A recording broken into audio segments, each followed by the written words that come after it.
देवगुरु बृहस्पति 20 नवंबर 2020 से मकर राशि में प्रवेश कर रहे हैं, जहां शनिदेव पहले से ही चलायमान है। ये शनिदेव का स्वराशि स्थान और देवगुरु बृहस्पति जब मकर में प्रवेश करेंगे तो ये इनका नीचस्थ राशि स्थान है, जहां पर इनके फलाफल में कमजोरी आ जाती है। तो व्यक्ति कई बार एक नकारात्मक स्तर के ऊपर सोचने लगता है कि देवगुरु बृहस्पति नीचस्थ हो रहे हैं। सबसे अधिक कारकत्व प्राप्त ग्रह जब नीचस्थ हो रहे हों तो हमको सजग हो जाने की आवश्यकता है और एक भय मन के भीतर समाने लगता है। मैं आपसे बारंबार निवेदन करता हूं कि जब भी राहु केतु या शनिदेव जैसे ग्रह अपनी परिवर्तनशीलता की ओर अग्रसर होते हैं तो वहां व्यक्ति को सजग होने की आवश्यकता होती है, अपने कर्म में कर्तव्य निष्ठा को लेकर आने की आवश्यकता होती है। किंतु देवगुरु बृहस्पति भले ही अपनी नीचस्थ स्थितियों में भी आ रहे हों, किंतु व्यक्ति के जीवन के अंदर वहां पर भी संभावनाओं का सूर्योदय करने वाले होते हैं। संभावनाएं व्यक्ति की जागृति है, संभावनाएं व्यक्ति के कर्म की चेष्टा है। जब सारे ही द्वार लगने लगे कि बंद हो रहे हैं तो एक छोटी सी खिड़की से भी जो रोशनी आती है वो जीवन को सुधारने के लिए और भीतर नए प्रवाह को देने के लिए काफी होती है।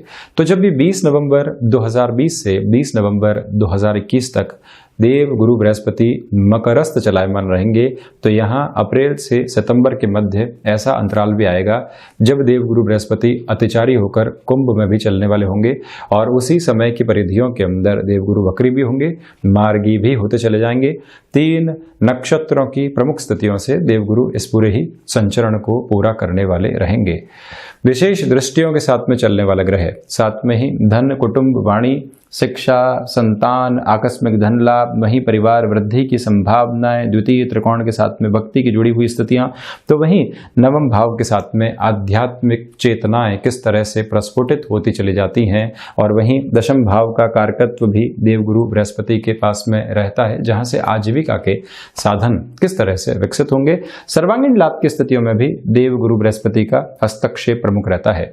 अभी मिथुन राशि के जातकों को ढैया का अंतराल चल रहा है, इसी वजह से संघर्ष अपने चरमोत्कर्ष के ऊपर है। आप एक बार प्रयास कर रहे हैं, सफलता हाथ नहीं लग रही है। आप बारंबार प्रयास कर रहे हैं, जब छोटी सी आशा सामने निकल कर आती है, यानी कि अभी हमें अपने कर्म को और ज़्यादा बढ़ाने की आवश्यकताएं हैं। तो आप देखें कि अष्टम भाव के भीतर यहाँ देव गुरु बृहस्पति की स्थितियां चलने वाली रहेगी।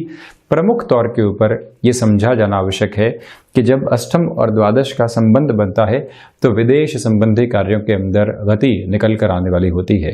भीतर एक निराशा का भाव था, कई बार व्यक्ति डिप्रेशन जैसी पोजीशंस के अंदर भी पहुंच जाता है। किंतु जैसे ही अष्टम में 2 धीमी चाल के अधिपति ग्रहों की, देवगुरु बृहस्पति वृद्ध ग्रह हैं तो वहीं शनिदेव बिल्कुल मंद चाल के अधिपति हैं। इसी वजह से व्यक्ति भीतर एक मंथन के स्तर को लेकर आता है कि मैं इस दावानल से बाहर कैसे निकल सकता हूं। जो भी निराशाएं हैं, क्या ये सेल्फ क्रिएटेड हैं या फिर इससे बाहर निकलने का कोई भी रास्ता है। जब तक जीवन में हम समस्याओं के ऊपर गौर करते हैं, समाधान सामने नहीं होता, और जब समाधान का दृष्टिकोण होता है तो चिंताएं सामने नहीं होती। ये स्पष्ट स्तर है। ये दोनों ही ग्रह यहाँ आपके लिए उन प्रवृत्तियों को अग्रसर करने वाले होंगे। तो वहीं मिथुन राशि के जातकों के लिए सबसे अच्छी स्थिति यह है कि 7वीं दृष्टि से देव गुरु बृहस्पति अपने उच्च राशि स्थान को देखने वाले हो जाएंगे, जहां से व्यक्ति के जीवन की लिक्विडिटी की पोजीशन देखी जाती है। Business is all about rotation, और रोटेशन के अंदर देव गुरु बृहस्पति अपने उच्च राशि स्थान को देखते हुए कहीं न कहीं समाधान की प्रवृत्तियों को और निरंतरता को देने वाले होंगे। तो वहीं इनकी 9वीं दृष्टि चतुर्थ भाव के ऊपर रहने वाली होगी। बुध के राशि स्थान पर ये 9वीं अमृतमयी दृष्टि प्रत्येक कर्म में मानसिक सुख को लेकर आने वाली होती है। माता स्थान के साथ में जुड़ाव को बढ़ाने वाली हो जाती है। तो वहीं से अगर आप भूमि भवन संबंधी किसी भी कार्य में लंबे समय से रुकावट महसूस कर रहे थे, ये समय उस रुकावट और थकावट को दूर हटाकर जीवन में एक ताजगी भी लेकर आने की संभावनाओं को निर्मित करता है। प्रथमतः हम अष्टम भाव के साथ में ही शुरुआत कर रहे हैं। देखिए, शनिदेव और देव गुरु बृहस्पति की युति संगत स्थितियां यहाँ द्वितीय त्रिक भाव में चलने वाली होगी। यदि आप रिसर्च और एनालिसिस संबंधी किसी भी कामकाज के अंदर खुद के लिए एक सुधार की प्रवृत्तियों को नहीं देख पा रहे थे, ये समय संभावित तौर पर आपके लिए एक बेटर पोजीशन को क्रिएट करने वाला रहेगा। वहीं पर देखें आप कि ढैया का अंतराल जब भी अष्टम के साथ में चलता है तो वो ज्यादा दुविधाएं क्यों देता है? क्योंकि शनिदेव की तीसरी दृष्टि जब कर्म भाव पर हो तो कर्म में आलस्य आने लगता है। एक बार असफल हुए और ये मान लिया कि यहां से सफलता मिल ही नहीं सकती, वहीं से व्यक्ति अपने जीवन के भीतर का जो एक तरह से आधार है उसको खोने लगता है और वो ऊर्जा कम होने लगती है। किंतु जैसे ही देव गुरु बृहस्पति यहां शनिदेव के साथ में आते हैं, त्वरित गति के अंदर स्थितियां परिवर्तित होती है। व्यय भाव सिर्फ और सिर्फ खर्चों को देखने का स्थान नहीं है, मानसिक खर्च कितना हो रहा है उसको भी देखने का भाव है। तो जब व्यक्ति का मानसिक खर्च सकारात्मक स्तर के ऊपर जाता है तो उसको मालूम चलता है कि मैं एक बार असफल होने के बाद उस कार्य को छोड़ क्यों रहा हूं, और वहीं से हम अपने लिए सुधार की प्रक्रियाओं को लेकर आ पाते हैं। तो अगर मैं प्रिसाइज अप्रोच में बात करूं तो 20 नवंबर से लेकर 5 अप्रैल 2021 तक के समय अंतराल के अंदर आपके लिए विदेश संबंधी कार्यों में रुचि बढ़ेगी और वहीं पर कोई भी ऐसा रुपया पैसा अटका हुआ था जो इंपोर्ट एक्सपोर्ट संबंधी कामकाज के साथ में हो, वहां पर आपके लिए वृद्धि के संकेत स्पष्ट तौर के ऊपर रहने वाले हैं। किंतु आपको भीतर जो निराशाएं कई बार इंस्टेंट बेस के ऊपर सताने वाली होती है, उससे पूर्णतया बचकर चलने का प्रयास भी करना होगा। जब आप कर्मशील हुए, यहां एक नेगेटिविटी भी है, कर्मशील हुए, इनिशियल सक्सेस प्राप्त की, देव गुरु बृहस्पति 9वीं दृष्टि से चतुर्थ भाव को देख रहे हैं, एक मानसिक सुख आ जाता है कि एक बार सफलता हासिल कर ली, इस रास्ते पर चलते रहेंगे। अभी भागने का समय है, अभी दौड़ने का समय है, खुद के लिए कुछ हासिल करने का समय है, जिसको आप कतई भूलने वाले नहीं रहे। मेटल संबंधी कामकाज के अंदर ये समय आपके लिए सुविधाजनक स्थितियों को निर्मित कर सकता है, जिसके ऊपर आपको कुछ न कुछ हासिल करने के लिए भागदौड़ लगातार करनी रहेगी। अब एक प्रमुख बात है हुनर की। कला संबंधी क्षेत्र विशेष के साथ में निरंतर तौर पर आपका हस्तक्षेप रहा है, आप लगातार उस क्षेत्र के अंदर खुद को बढ़ाते चले गए। कुछ वर्ष ऐसे आए कि इस क्रिएटिव फील्ड से हम बहुत दूर हो गए, वहां से फाइनेंशियल गेन भी आना बंद हो गया। देव गुरु बृहस्पति और वहीं शनिदेव अष्टम भाव में साथ में चलायमान है। व्यापार और कर्म भाव के अधिपति यहाँ अष्टम भाव के भीतर है। इसी वजह से जो हिडन टैलेंट होता है, यहाँ से सिर्फ आप हिडन प्रॉब्लम्स को नहीं देखेंगे, हिडन टैलेंट भी कहीं ना कहीं एक तरह से छुपी हुई स्थितियों के साथ में रहता है। वो बाहर निकल कर आया, लोगों ने उसको पहचाना और आपके लिए वहां से भी गतिविधियों में वृद्धि होती चली गई। ये एक प्रमुख आधार आपके लिए बना रहने वाला यहाँ पर रहेगा।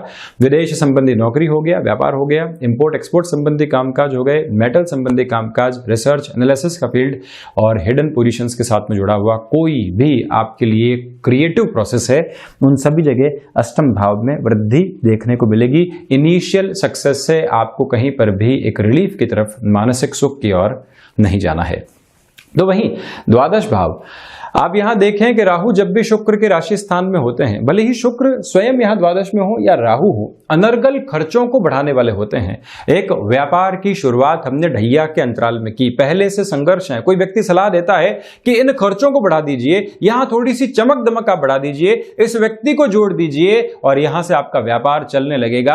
आप इंस्टेंट बेस के ऊपर उस फैसिनेशन का शिकार होते हैं और अपने लिए उस खर्चे को बढ़ाने वाले हो जाते हैं। 23 सितंबर 2020 से जो जर्नी चल रही थी, 20 नवंबर 2020 तक ऐसे थॉट प्रोसेस के साथ में आपको परेशान रखेगी। किंतु जैसे ही देव गुरु बृहस्पति जो कर्म भाव के अधिपति हैं, 5वीं दृष्टि से द्वादश भाव को देखने वाले होंगे, वहीं ऐसे एक्सपेंसेस के ऊपर नियंत्रण निकल कर आने वाला होगा। व्यापार सिर्फ और सिर्फ रोटेशन का नाम नहीं है, व्यापार सिर्फ आवक का नाम नहीं है, इसके साथ में ही खर्चों पर नियंत्रण कैसे हो रहा है वो भी व्यापारिक वृद्धि का संकेत है। और वो संकेत स्पष्ट तौर के ऊपर द्रुतगामी तरीके से आपके साथ बना रहने वाला रहेगा। टेक्नोलॉजी संबंधी किसी भी कामकाज के साथ में आपका जुड़ाव और हस्तक्षेप रहा है, मैं आपको यहां स्पष्ट तौर पर कहना चाहूंगा कि आउटसोर्सिंग संबंधी कार्य के अंदर, क्योंकि शनिदेव यांत्रिक विद्या के भी अधिपति हो जाते हैं, वृद्धि के स्पष्ट संकेत आपके साथ में चलने वाले होंगे, जिसको निरंतर जीवन में जगह देकर आप बढ़ते चले जाइएगा। ये एक प्रवृत्ति रही। तो राहु के द्वारा जो भी नकारात्मकता यहां पर दी जा सकती थी वो कम होती चली जाएगी। वहीं देव गुरु बृहस्पति जब अपने उच्च राशि स्थान को देखने वाले होंगे, ये एक प्रमुख तथ्यात्मक स्थिति 24 जनवरी 2020 से वो समय अंतराल जहां पर हमारे लिए वृद्धि के जो सिरे थे वो रुके हुए थे और कहीं पर भी हम फाइनेंशियल गेन अचीव नहीं कर पा रहे थे। यहाँ पर आपके सामने एक बिजनेस की नई अपॉर्चुनिटी आती है और कहीं पर कॉम्प्रोमाइज करते हुए आपको कोई डील टाइम बाउंडेड अप्रोच में कंप्लीट करके देनी है, वहीं आप त्वरित गति से हामी बढ़ते हैं और आप खुद के लिए फाइनेंशियल गेन को लेकर आते चले जाते हैं। प्रमुख तौर के ऊपर 7वीं दृष्टि सेकंड हाउस पर जब होगी तो व्यक्ति कुटुंबी जनों के साथ में जोड़कर देखता है, किंतु व्यापार में भी जो लोग हमारे साथ में हैं वो भी हमारा कुटुंब है, तो उनके साथ में जो रिश्ते बढ़ेंगे वो आपके लिए व्यापार में और ज़्यादा एक तरह से विकास के क्रम को आगे बढ़ाने वाले रहेंगे। वाणी के अंदर जो फ्रस्ट्रेशन चल रहा था, जो रिएक्टिव अप्रोच चल रही थी, वहाँ एक प्रमुख नियंत्रण आपके लिए सामने आने वाला रहेगा। इसका अर्थ स्पष्ट तौर के ऊपर यही है कि वाणी संबंधित कामकाज हो गया, भले ही मार्केटिंग हो या फिर कोई ऐसा पब्लिक रिलेशन के साथ में जुड़ा हुआ कामकाज जहाँ पर हमको बहुत कुछ कहना होता है, वहाँ आप चेंजेस की ओर भी जा सकते हैं। एक बात आप स्मृतियों में रखिएगा, लंबे समय से एक ही जॉब के अंदर चल रहे थे, लग रहा था कि यहाँ से अब चेंज नहीं किया तो आगे जाकर दुविधा हो सकती है। प्रोफाइल चेंज की ओर जाना बहुत ज़्यादा आवश्यक है, जिसकी हिम्मत नहीं हो पा रही है। तो जब भी व्यक्ति ऐसे सैचुरेशन की ओर हो, अष्टम में देव गुरु बृहस्पति हो, व्यक्ति अपने भीतर मंथन बहुत अच्छे से कर पाता है और ऐसे चेंजेस के साथ में ग्रोथ को भी सामने लेकर आता चला जाता है। ये एक प्रमुख आधार आपके लिए यहाँ पर बना रहेगा। तो वहीं आप देखिएगा कि लिक्विडिटी रेज होती चली जाएगी। किसी व्यक्ति विशेष के अंदर कोई रुपया पैसा लंबे समय से फंसा हुआ था, जहाँ से हम खुद के लिए सुविधाओं को एक तरह से जुटा नहीं पा रहे थे, व्यापार में वृद्धि नहीं हो पा रही थी, फिर से प्रयास करने के ऊपर आपके लिए ऐसा रुपया पैसा बाहर आता चला जाएगा। वजह यह है कि शनिदेव भी 7वीं दृष्टि से द्वितीय भाव को देख रहे हैं, तो इसी वजह से ऐसे व्यक्ति को जो कहना होता है, व्यक्ति कहीं पर भी हिचकिचाता नहीं है और अपनी बात को स्पष्ट तौर के ऊपर सामने रखता चला जाता है। तो ये भी एक प्रमुख आधार आपके लिए यहाँ बना हुआ है। देव गुरु बृहस्पति 9वीं दृष्टि से चतुर्थ भाव द्वितीय केंद्र को भी देखने वाले होंगे। यहाँ से नवम पंचम का सहयोग इनके लिए बना हुआ है, तो इसी वजह से मानसिक सुख के अंदर वृद्धि होगी। कई बार व्यक्ति अनर्गल तरीके से, या आप समझ लीजिए कि कोई भी बेस नहीं है और खुद को परेशान करता चला जाता है, अब क्या होगा, किस तरह से आगे बढ़ेंगे। स्थितियां सही है किंतु फिर भी दूसरों को देखकर घबराहट है। देव गुरु बृहस्पति के 9वीं दृष्टि से चतुर्थ को देखते ही ऐसी संभावनाएं कम होती चली जाएंगी। भूमि संबंधित कार्य अगर कमीशनिंग संबंधी पोजीशंस के साथ में चलते हैं और आपका रोजगार ही रियल एस्टेट के साथ में जुड़ा हुआ है, समझ लीजिए कि ये समय जो रुकावट के साथ में आपको लेकर चल रहा था, अब फिर से आपके लिए वृद्धि के क्रम को सामने रखने वाला रहेगा। और वहीं जो आप कोई ऐसी ट्रांसफर आदि चाह रहे थे जो माता स्थान के साथ में आपको जुड़ाव देने वाली रहे, वहां पर भी प्रमुख तौर के ऊपर आपके लिए वृद्धि के संकेत बने रहने वाले हैं। चिंताओं की आवश्यकता नहीं है। व्हीकल संबंधी कामकाज में थोड़े से धीमेपन के साथ में चलने का प्रयास आपको जरूर करना चाहिए, ये मैं निवेदन करूंगा। तो वहीं अब मैं बात करता हूं सप्तमेश की, क्योंकि देवगुरु बृहस्पति सप्तमेश भी हैं। सप्तमेश होकर अष्टम भाव में, यानी व्यापार के अधिपति अष्टम भाव के भीतर रहेंगे। व्यापार के अंदर कोई भी नएपन के साथ में आपको शुरुआत करनी है। निवेदन करूंगा कि 20 नवंबर से 15 जनवरी 2020 तक के अंतराल में आपको थोड़ा सा ठहर कर निर्णय लेना चाहिए। नएपन की शुरुआत से यहाँ पर आप बचिएगा। तो वहीं साथ में इस बात को भी स्मृतियों में स्पष्ट तौर पर रखने की आवश्यकता है कि गृहस्थ जीवन के अंदर विशेष तौर पर महिलाओं को मैं सलाह दे रहा हूं कि छोटी छोटी बातों के साथ में जो तलखियां निकल कर आती है और बड़ा स्वरूप लेने की ओर अग्रसर होती है, उससे पूर्णकालिक स्तर के ऊपर बचना ही आपके लिए हितगामी है।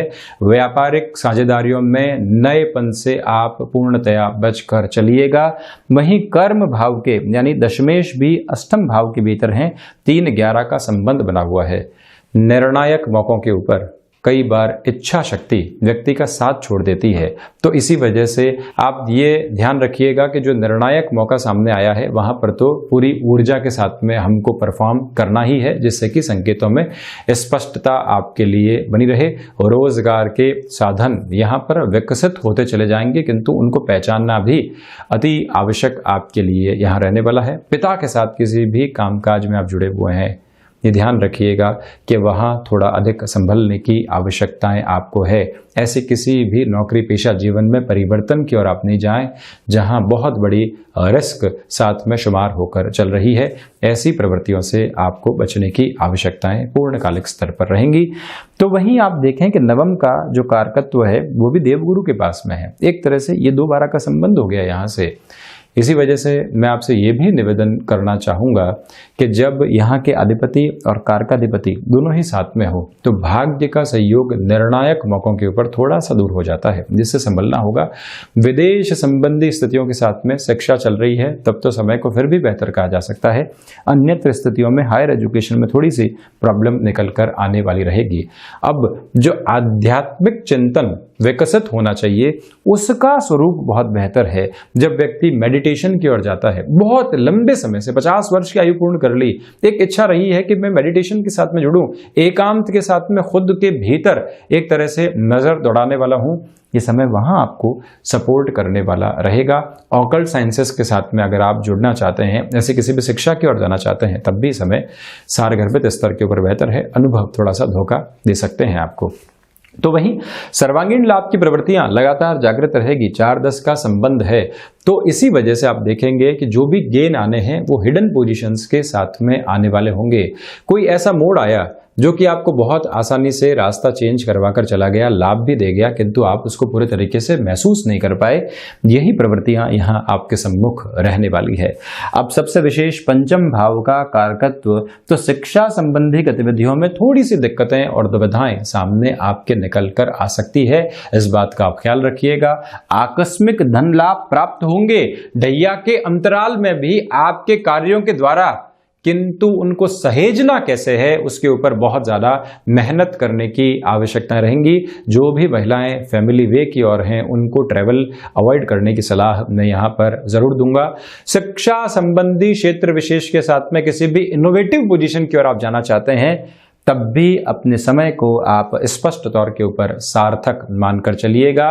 अब यहाँ आप देखें कि कंस्ट्रक्शन और उसके साथ में जुड़ी हुई कोई भी विधा जो कि बिल्डिंग मटेरियल के स्वरूप को भी सामने लेकर आती है, वहाँ पर यह समय आपके लिए एक तरह से फ्लॉलेस अप्रोच को बनाने वाला रहेगा।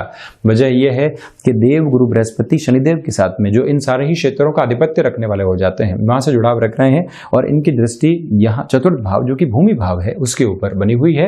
ये एक बेनिफिट वाली अप्रोच आपके लिए कही जा सकती है। स्टमक को रिलेट करती हुई प्रॉब्लम और उसमें भी वायु जनित विकार जो कई बार स्टमक को रिलेट करती हुई प्रॉब्लम्स में और ज़्यादा वृद्धि देते हैं, बॉवल सिस्टम में भी कई बार परेशानी निकल कर आती है, उससे पूर्णकालिक स्तर के ऊपर आप सावधान रहकर चलने का प्रयास जरूर कीजिएगा।